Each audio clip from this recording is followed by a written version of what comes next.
శశిరేఖమ్మ గారు, ఇక్కడ శశి మసి ఎవరు లేరు, పో పో. అవును కాదు, నేనే శశిరేఖను మరిచింది. నా పేరు శశిరేఖ.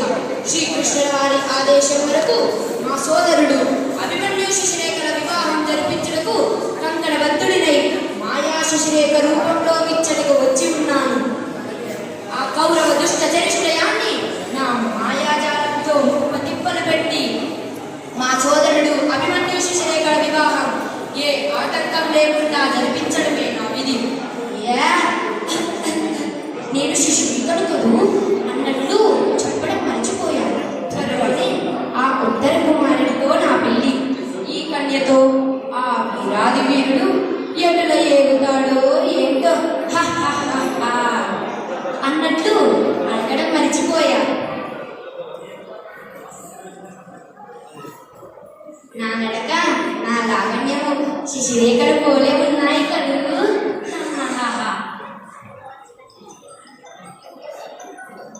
ఏంటివి శశిరేఖ? అవి జంతికలు కాదు, నగలు. నగల ఏమి చేయవలను? ధరించవలను. ఓహో,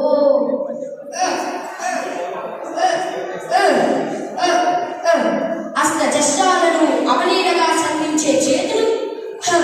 ఆ ఆడువారి నగలు ఎలా ధరించాలో తెలియక అవస్థపడుతున్నానే. నేను శశిరేఖను కదూ, నేను పెళ్లి కూతురుని కదూ. నాకు పెళ్లి కదా. ఆహనా పెళ్లి అంట, ఊహనా పెళ్లి అంట, ఆహనా పెళ్లి అంట, ఊహనా పెళ్లి అంట. నీకు నాకు చెల్లంట, లోకమంత గోరంట. ఉంటా వీరాది వీరుడంట, తన నీకు వేరుడంట. వీరాది వీరుడంట, తన నీకు వేరుడంట. బోరు బోరు అంటున్న పెళ్లి వారు వచ్చానంట.